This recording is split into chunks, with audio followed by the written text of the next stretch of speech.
ভোটে কারচুপির দিন শেষ। বাংলাদেশি এবং রোহিঙ্গাদের ভোটে বারবার জিতে আসার পরিকল্পনা শেষ। পিসি ভাইপোর এবার ক্ষমতায় ফিরে আসা প্রায় অসম্ভব, কারণ ইতিমধ্যেই প্রায় 70 লক্ষ ভোটারের নাম বাদ গেছে, মানে ভুয়ো ভোটারের নাম। আর এখন যা পরিস্থিতি দেখা যাচ্ছে সেটা 1 কোটি ছাড়িয়ে যাবে। ফলে পিসি ভাইপো যে খেলা হবে বলতেন না, সেই খেলা পুরো শেষ করে দিয়েছে দুজনে মিলে, নির্বাচন কমিশন আর সুপ্রিম কোর্ট। নমস্কার, আমি প্রদীপ দাস আর আপনারা দেখছেন দেশপ্রেমিকদের চ্যানেল আমাদের ভারত। আমার এই প্রতিবেদন যদি ভালো লাগে তাহলে অবশ্যই সাবস্ক্রাইব করবেন এবং শেয়ার করার অনুরোধ জানাবো। পিসি ভাইপো চেয়েছিলেন যে এই ভুয়ো ভোটার ঢুকিয়ে বাংলাদেশি এবং রোহিঙ্গাদের নাম ভোটার তালিকায় ঢুকিয়ে আবার ক্ষমতায় ফিরে আসবেন। তাই তারা ব্যাপক হারে সব ভুয়ো নথি দিয়েছিল জমা। নির্বাচন কমিশন সেগুলো একটা একটা করে বাছাই করছিল, তার জন্যে মাইক্রো অবজারভার নিয়োগ করেছিল। আর পিসি ভাইপো চিৎকার শুরু করে দিল যে ভিন রাজ্য থেকে সমস্ত মাইক্রো অবজারভারদের নিয়ে আসা হয়েছে, তারা ইচ্ছাকৃতভাবে একটা বিশেষ সম্প্রদায়ের নাম বাদ দিচ্ছে। সুপ্রিম কোর্টে দৌড়ে গেছিলেন না, কিন্তু সুপ্রিম কোর্ট কি করলো? বাদ দেয়নি, মাইক্রো অবজারভার রয়ে গেছে। তার উপরে কি হলো? সুপ্রিম কোর্ট পুরো ব্যাপারটাই বিচার বিভাগের হাতে দিয়ে দিল। তখনও পিসি ভাইপো চেষ্টা করেছিল যে শেষ মুহূর্তে নথি আপলোড করে দিয়ে নির্বাচন কমিশনকে হিমশিম খাওয়াবে, কিন্তু সুপ্রিম কোর্ট বলে দিয়েছে 14 তারিখের মধ্যে যেসব নথি আপলোড হয়েছে সেগুলোই বিচার করা হবে। এখন দেখা যাচ্ছে সেই নথির সংখ্যা 80 লক্ষ। প্রথমে কথা ছিল, জানা যাচ্ছিল যে প্রায় 50 লক্ষ, কারণ বহু নথি তখনও আপলোড হয়নি। সেগুলো ডিএমদের কাছে, এআরও এইআরওদের কাছে লক্ষ লক্ষ নথি পড়েছিল। শেষ মুহূর্তে বলেছিলেন আপলোড করতে, নবান্ন থেকে নির্দেশ গেছিল শেষ মুহূর্তে আপলোড করতে হবে, কারণ আপলোড করলে পরে সেগুলো আর ভালো করে যাচাই হবে না। তো সেগুলো পড়েছিল। এবার সুপ্রিম কোর্ট জানিয়ে দিয়েছে 14 তারিখের মধ্যে যেগুলো আপলোড হয়েছে তারই বিচার হবে। ফলে কোনো নথি যদি এআরও এইআরও এরা বা ডিএম যদি আপলোড করে না থাকে তাহলে সে নথি আর আপলোড হবে না, বা 14 তারিখের পরে যদি আপলোড করে থাকে সেগুলো আর বিচার্য হবে না, সুপ্রিম কোর্ট জানিয়ে দিয়েছে। তো ইতিমধ্যেই আগে ছিল 58 লক্ষ, তারপরে আবার সব মিলিয়ে প্রায় 10 লক্ষ ফর্ম বাতিল হয়েছে, মানে সেই নথি গ্রহণযোগ্য হয়নি, প্রায় 70 লক্ষ। আর এখন 80 লক্ষ বলা হচ্ছে। তাই 80 লক্ষের মধ্যে 30 লক্ষ তো রিভেরিফিকেশনের জন্য এসছে। রিভেরিফিকেশন অর্থাৎ একবার সেগুলো আপলোড হয়ে গেছিল, কিন্তু মাইক্রো অবজারভাররা তারা আবার সেগুলো স্ক্রুটিনি করে দেখেছেন যে এই নথি গ্রহণযোগ্য নয়, কারণ নির্বাচন কমিশনের নির্দেশিত যে 13টি নথি আছে সেই তালিকার বাইরেও নথি দেওয়া হয়েছে। ফলে সেগুলো আবার ফের স্ক্রুটিনিতে চলে এসছে। তা কি মনে করেন, এগুলো কি আর গ্রহণযোগ্য হবে? আমার তো মনে হয় হবে না, কারণ ভুল বলেই তো সেইগুলো ফেরত এসছে। আমার ধারণা এই 30 লক্ষ বাদ যাবে, তাহলে 70 আর 30 1 কোটি তো হয়েই যাচ্ছে। তো 80 লক্ষ থেকে 1 কোটি হয়ে গেল 30 লক্ষ বাদ গিয়ে, আর থাকে 50 লক্ষ। এই 50 লক্ষ আপ হয়নি এতদিন, তার কারণ কি? সঠিক নথি ছিল না। সঠিক নথি না থাকার জন্যই এগুলো আপ হয়নি। তাহলে এই ঝাড়াই বাছাইয়ে, এই যে বিচারকরা ঝাড়াই বাছাই করবেন, বহু নথি, লক্ষ লক্ষ নথি বাদ যাবে। আর সেটা কোটি ছাড়িয়ে যাবে। আমার একটা কি মনে হয় জানেন, আইপ্যাকের সব তথ্য ফাঁস হয়ে গেছে।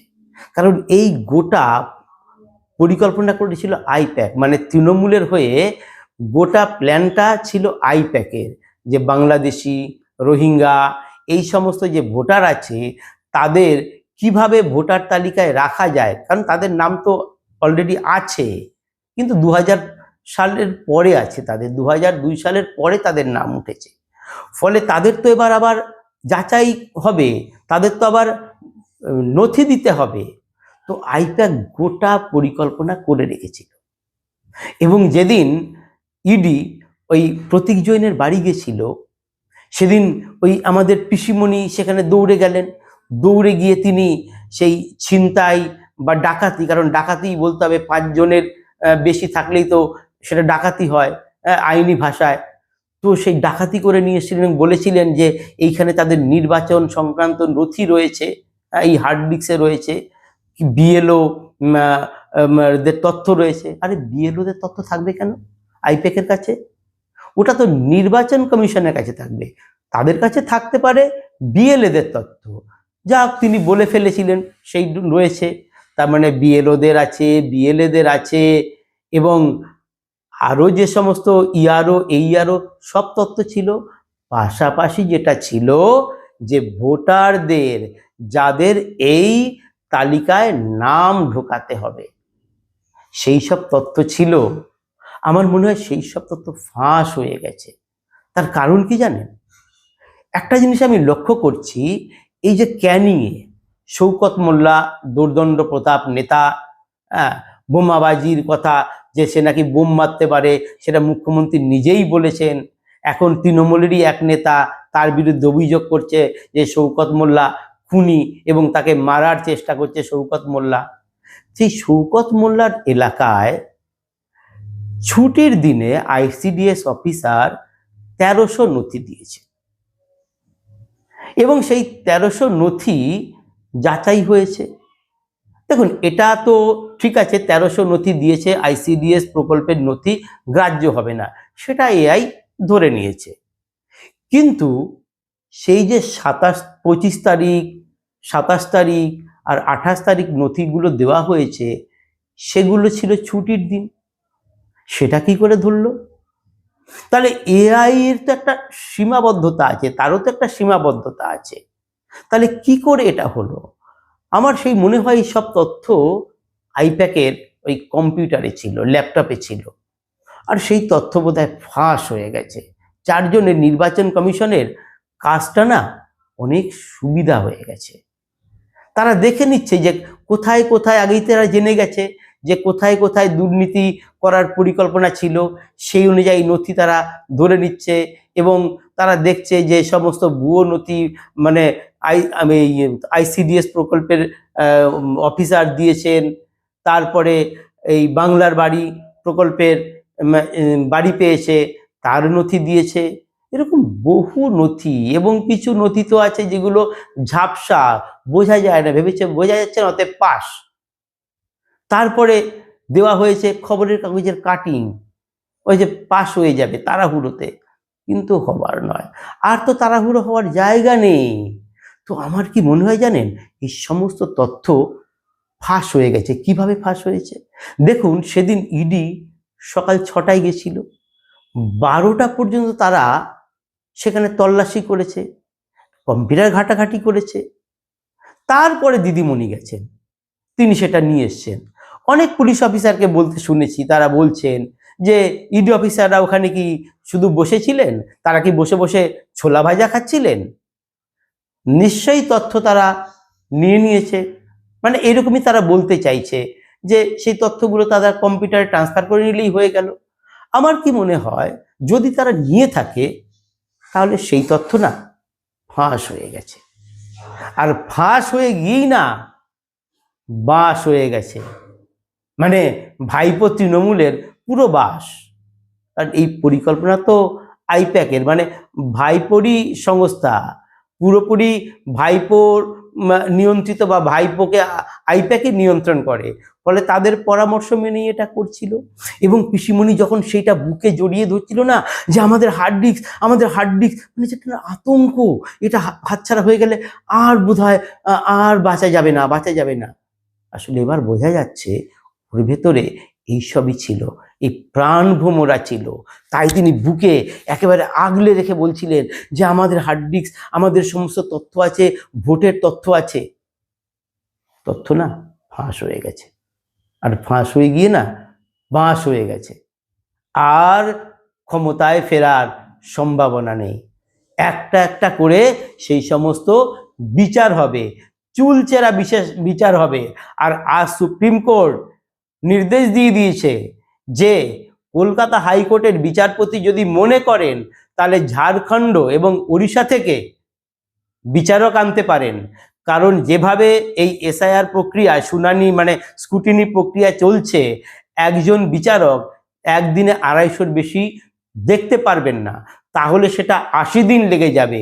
সেক্ষেত্রে রাজ্যে রাষ্ট্রপতি শাসন জারি হওয়ার সম্ভাবনা রয়েছে।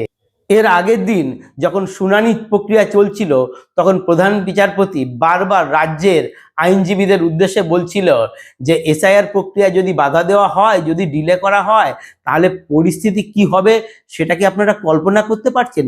বারবার বলছে আপনারা যা করছেন তাতে কি হতে পারে আপনারা কি কল্পনা করতে পারছেন? মানে আপনারা যদি এটা বাধা দেন, এটা যদি পিছিয়ে যায়, তাহলে নির্বাচন প্রক্রিয়া পিছিয়ে যাবে।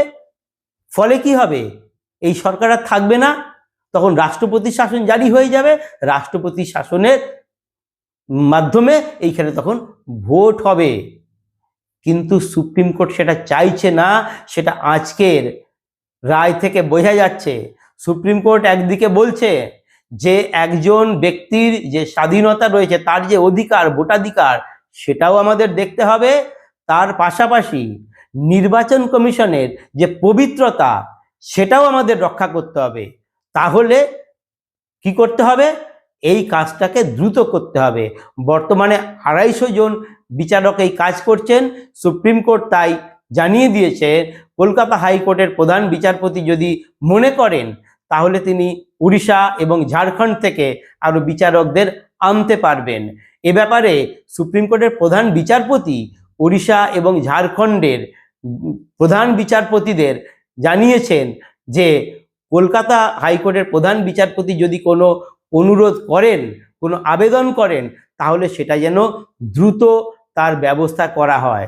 পাশাপাশি এও বলেছেন যে রাজ্যের যে দেওয়ানি বিচারকরা রয়েছে, তাদেরও নিয়োগ করতে পারবে কলকাতা হাইকোর্টের প্রধান বিচারপতি।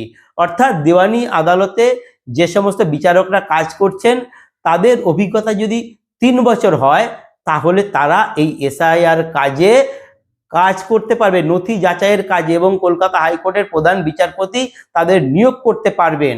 অর্থাৎ আরো প্রচুর বিচারক এইখানে সেবার কাজ করবে। আর তাদের এই কল্যাণ বন্দ্যোপাধ্যায় অভিযোগ করেছিলেন ভাষাগত সমস্যা আছে, সুপ্রিম কোর্টের প্রধান বিচারপতি উড়িয়ে দিয়েছেন। বলছেন আমাদের আর কিছু করার নেই, আর ভাষাগত সমস্যা হওয়ার কোনো কারণ নেই, কারণ একসময় এই বাংলা, বিহার, পশ্চিমবঙ্গে এবং পশ্চিমবঙ্গ একই প্রশাসনের অন্তর্ভুক্ত ছিল। ফলে ভাষা ব্যাপারে তারা কিছুটা ওয়াকিবহাল, পার্শ্ববর্তী রাজ্য, আর রাজ্যে তো ইআরও এইআরও রয়েছে, তারা সাহায্য করবে। পাশাপাশি এটা জানিয়ে দিয়েছে যে এই সমস্ত যে বিচারকরা আসবেন, তাদের ব্যয়ভার বহন করতে হবে নির্বাচন কমিশনকে। ফলে সুপ্রিম কোর্ট পুরোপুরি যে কাজ করছে, একটা স্বচ্ছ ভোটার তালিকা তৈরির কাজ, যে নির্বাচন কমিশনকে সাহায্য করছে।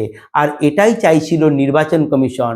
নির্বাচন কমিশনের কাজটাকে আরো সহজ করে দিয়েছে। এতদিন পিসি ভাইপো নির্বাচন কমিশনের উপরে দোষারোপ করছিল, এবার আর নির্বাচন কমিশনের উপরে দোষারোপ করতে পারবে না। পিসি ভাইপোর মুখে আর সেই ট্যাফো হইচই নেই। এমনকি নিচু স্তরে যে তৃণমূলের নেতা কর্মীরা রয়েছে না, তারাও হঠাৎ চুপ করে গেছে, তারাও বিপদ বুঝছে। কারণ ইতিমধ্যেই যে মার্জিনে তারা জিতেছিল, তার থেকে বেশি ভোটার বাদ হয়ে গেছে। তারা তো জানে যে কিভাবে তারা জিতেছিল, কিভাবে ভোট হয়েছিল। ফলে তারা ভয় পেয়ে গেছে, এখন চুপ করে গেছে। ফলে এবার পিসিমণির ক্ষমতায় ফেরা কিন্তু অসম্ভব। নমস্কার।